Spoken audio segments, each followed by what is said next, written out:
اقبال نے کہا تھا کہ اللہ کو پامردی مومن پہ بھروسہ، ابلیس کو یورپ کی مشینوں کا سہارا. یورپ کی مشینیں، امریکہ کی مشینیں گر رہی ہیں. پامردی مومن جو ہے کہ ان کے پاس خاردار تار نہیں تھی جب صدام کے ساتھ ان کی جنگ ہوئی تھی. اسلحہ خریدتے تھے بعض ممالک، ان کو ایکسپائر اسلحہ دیتے تھے کہ جو وہ گولیاں بیچ میں ڈال کے جب فائر کرتے تھے وہیں گر جاتی تھی. یہ ہسٹری میں ریکارڈ کے اندر یہ بات موجود ہے.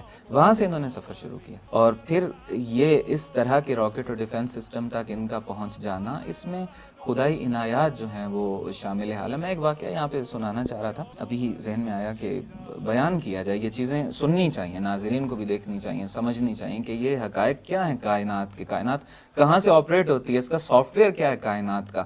اور پھر انسان آتا ہے توحید کی طرف، خدا کی طرف. فضائے بدر پیدا کر فرشتے تیری نصرت کو، اتر سکتے ہیں گردوں سے قطار اندر قطار اب بھی. یہ اللہ کا نظام ہے، یہ سنن الہیہ ہیں.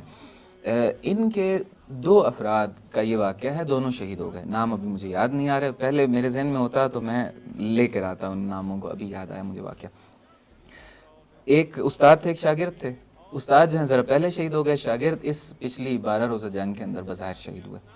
یہ جو شاگرد تھے ان کے، انہوں نے اپنے استاد کی شہادت کے بعد یہ انٹرویو کے دوران یہ واقعہ بتایا. کہتے ہیں کہ ہم جب اپنے وہی اس طرح کے ڈیفنس سسٹم اور اس طرح کی چیزیں، میزائل جب بنا رہے ہوتے تھے، مختلف فزکس کے فارمولے اور فلاں فلاں فلاں، اب وہ ایک جگہ ایسی آتی تھی کہ جہاں آ کے ہم سٹک ہو جاتے تھے بالکل. اب ہمیں نہیں سمجھ آ رہی کہ آگے کیسے پڑھیں. دنیا میں تو کوئی بتائے گا نہیں کس پروفیسر کو کال کریں، کس امریکی یونیورسٹی میں کال کریں. ادھر پابندیاں ہیں، ظاہر ہے کوئی نہیں بتائے گا، اور پوچھیں گے بھی نہیں یہ ان سے کہ ان سے کیوں پوچھیں ہم لوگ.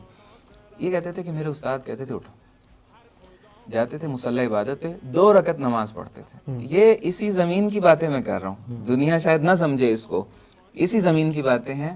اور اسی ذریعے سے اس ٹیکنالوجی تک پہنچے ہیں یہ لوگ کہ ایک طرف ان کا دماغ، ان کی کاوش، انتھک محنت، دوسری طرف اللہ کے ساتھ جو ان کا کنیکشن ہے اسپریچول. 2 رکعت نماز پڑھتے تھے، وہیں مصلی عبادت پہ بیٹھے بیٹھے کہتے تھے حل ہو گیا. اٹھتے تھے وائٹ بورڈ پہ وہ پورے ایکویشنز اور فارمولے لکھنا شروع کر دیتے تھے اور کام وہاں سے آگے بڑھ جاتا تھا ان کا. تو اس طریقے سے جو ہے وہ انہوں نے ماشاءاللہ ابھی امریکہ کو یہ دن دکھا دیے ہیں کہ F-35 جو ہے وہ اس کو ہٹ کیا جا رہا ہے. یہ خدائی مدد ہے.